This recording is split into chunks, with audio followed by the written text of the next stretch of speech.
The Billionaire's price tag. 17 years ago, on a freezing, rain-soaked November night, my life changed forever. I was walking home from a late-night shift at the mechanic shop when I heard a faint, fragile cry coming from the alleyway. I followed the sound and found a cardboard box. Inside, wrapped in a thin, wet blanket, was a baby girl. She couldn't have been more than a few weeks old. I waited for hours, hoping someone would return, but nobody did. I was a 25-year-old single man, struggling to pay my own rent, but when I looked into her big, innocent brown eyes, I knew I couldn't leave her behind. I named her Lily. Raising Lily wasn't easy. There were nights when I skipped meals so she could have formula. I worked double shifts, wore shoes with holes in them, and learned how to braid hair by watching videos. But every sacrifice was worth it. Lily grew up to be an extraordinary girl, kind, incredibly smart, and full of laughter. She called me Dad, and to me, she was my entire world. We didn't have much money, but our small apartment was filled with love. Then, just 3 weeks after Lily's 17th birthday, the storm arrived. I came home from work to find a massive, luxurious black limousine parked outside our modest building. Inside our apartment, Lily was sitting nervously on the couch. Opposite her sat a woman who looked like she belonged on the cover of a high-fashion magazine. She was draped in diamonds, oozing wealth, but her eyes were cold. Her name was Victoria Sterling, a billionaire tech mogul whose name was known worldwide. Before I could even ask who she was, Victoria stood up and looked at me with a mixture of disdain and impatience. "Are you the man who found my daughter?" she asked, her voice sharp.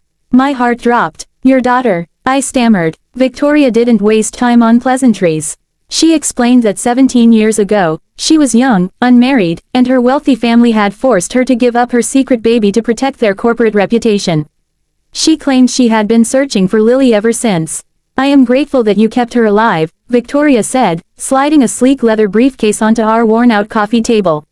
She snapped it open. Inside were stacks of $100 bills. "There is $1 million in here. It's more money than you will see in a lifetime. In exchange, Lily comes with me today. Her adoption was never legalized, so legally, you have no ground to stand on. I can give her a life of luxury, Ivy League education, and $1 billion inheritance. Take the money, and let her go." I looked at the money, and then I looked at Lily. She was trembling, tears streaming down her face, looking at me in absolute terror. She didn't want to leave.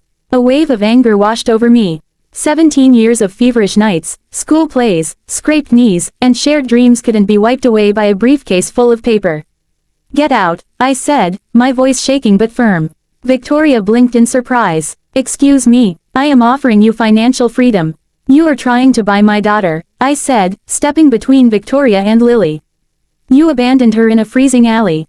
You weren't there when she had the flu. You weren't there to help her with her homework or console her when she cried. I am her father. My love for her is not for sale. Take your money and get out of my house before I call the police." Victoria's face hardened into a mask of pure malice.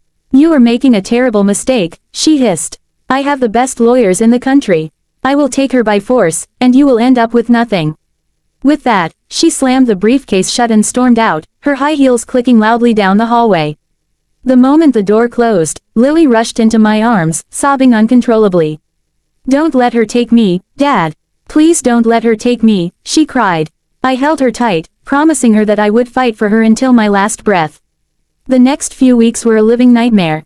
Victoria launched a massive legal assault. I was served with court papers, and Victoria's expensive lawyers tried to paint me as an unfit, low-income guardian.